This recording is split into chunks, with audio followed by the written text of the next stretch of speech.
कैसे हैं आप सब लोग। आई रियली होप आप सब लोग बहुत अच्छे से होंगे और अपनी अपनी प्रेगनेंसी बहुत अच्छे से एंजॉय कर रहे होंगे। तो थोड़े टाइम पहले मैंने आप लोगों के साथ में शेयर किए हैं कुछ अपने अल्ट्रासाउंड और 5 weeks 6 weeks early pregnancy ultrasounds की मैं बात कर रही हूँ। उन पे इतने सारे क्वेश्चंस आए हैं कि हमारी LMP ये थी बट हमारा बेबी जो है वो कम एज का आ रहा है अल्ट्रासाउंड में, लाइक 2 मंथ्स हो चुके हैं, इसका मतलब 8 वीक्स हो चुके हैं, बट जो बेबी है वो 5 वीक्स का ही है या 6 वीक्स का ही है। LMP के अकॉर्डिंग हमारा बेबी 8 वीक्स का होना चाहिए या 7 वीक्स का होना चाहिए, और अल्ट्रासाउंड के अकॉर्डिंग हमारा बेबी सिर्फ और सिर्फ 5 वीक्स कुछ डेज का आ रहा है या 6 वीक्स, ऐसे कुछ मतलब कम दिन का आ रहा है बेबी। तो ऐसे बहुत सारे क्वेश्चंस आ रहे थे मेरे पास, तो मैंने सोचा कि आप लोगों के साथ में शेयर करती हूँ अपना एक्सपीरियंस और कुछ ऐसे टिप्स जिनसे आप क्लियर कोई भी टेंशन ना लें। आज मैं वो शेयर करने वाली हूँ आप लोगों के साथ में। ओके, तो मैं आपको एक एग्जाम्पल के थ्रू आप लोगों को समझाने की कोशिश करूंगी। आई होप मैं समझा पाऊँ और आप लोग भी समझ पाओ। बहुत बड़ी चीज़ नहीं है बट बहुत छोटी सी चीज़ है। जैसे कि LMP के अकॉर्डिंग आपकी जो बेबी की एज है वो होनी चाहिए 8 वीक्स। 8 वीक्स मान लेते हैं, 8 वीक्स होनी चाहिए। आप ऊपर नीचे कर सकते हो जैसे भी आपके साथ हुआ हो।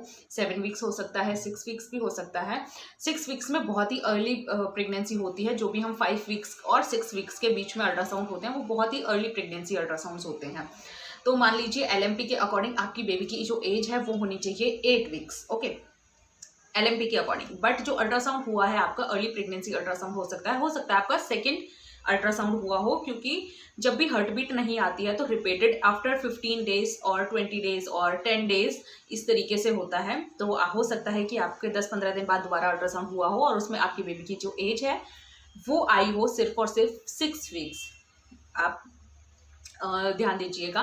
तो मान लीजिए 6 वीक्स आया है और जो LMP के अकॉर्डिंग है उसमें 8 वीक्स आया है, तो 2 हफ्ते इसमें कम हो गए हैं। ऐसा क्यों होता है? ऐसा इसलिए होता है क्योंकि जब भी आप कंसीव करने के लिए ट्राई करते हो, जैसे आपकी LMP थी 10 मान लेते हैं, कोई भी 10 तारीख ले लीजिए आप, 10 तारीख। तो जैसे कि आपकी लास्ट LMP 10 तारीख थी, हो सकता है कि आपकी जो पीरियड डेट है, पीरियड टाइम है वो 3 डेज का हो, 4 डेज का हो, 5 डेज का हो, या हो सकता है 7-8 डेज का भी हो।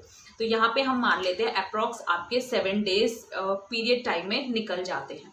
उसके बाद में अगर आप कंसीव करने के लिए ट्राई कर रहे हो तो आप अल्टरनेट डेज पर अपने पार्टनर के साथ में रिलेशन बनाते हो। तो हो सकता है कि आपको खुद नहीं पता होता है कि आपने कंसीव कब किया है। अल्टरनेट डेज पर आपको रिलेशन बनाना होता है अगर आप कंसीव करने के लिए मेडिकली ट्राई कर रहे होते हो। तो इसका मतलब आपको बिल्कुल भी नहीं पता होता है कि आपने कंसीव कब किया है। तो इसका कहने का सीधा सीधा मतलब ये है, हो सकता है कि आपने उस फर्स्ट डे ही कंसीव कर लिया हो, या हो सकता है कि आपने लास्ट में कंसीव किया हो सकता है कि आपने 4 डेज बाद, 6 डेज बाद या 8 डेज बाद कंसीव किया हो। तो सारा का सारा जो मैटर है वो इसके ऊपर डिपेंड करता है कि आपने लास्ट रिलेशन कब बनाया था। और आप जब भी आपने रिलेशन बनाया, रिलेशन बनाने से भी मैटर नहीं करता है, कि मैटर ये करता है कि आपने कंसीव कब किया था। तो ऐसे टेंशन लेने वाली कोई बात नहीं होती है।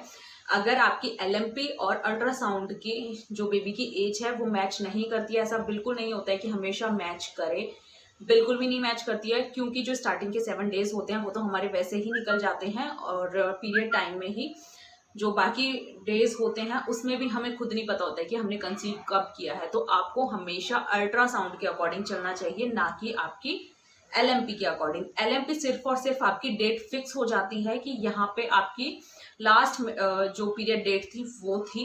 तो आप बिल्कुल भी ऐसे घबराएं नहीं कि आपकी जो बेबी की ग्रोथ है वो कम हो रही है, अच्छी नहीं हो रही है, या बाकी चीज़ों में पीछे रह जाएगा हमारा बच्चा, ये वो फलाना ढिमकाना, ऐसा बिल्कुल भी नहीं सोचना चाहिए। आपको सिर्फ और सिर्फ अपने अल्ट्रासाउंड पे डिपेंड होना चाहिए। आई होप मैं आपको समझाने में सक्षम रही हूँ। एंड कोई भी क्वेश्चन हो तो नीचे कमेंट सेक्शन में ज़रूर बताइएगा, मैं कंप्लीटली आपका आंसर करने की पूरी कोशिश करूँगी। तो चलिए मिलती हूँ नेक्स्ट वीडियो के साथ में, तब तक के लिए टेक केयर और चैनल को सब्सक्राइब कर लीजिएगा for more videos. Till then bye bye.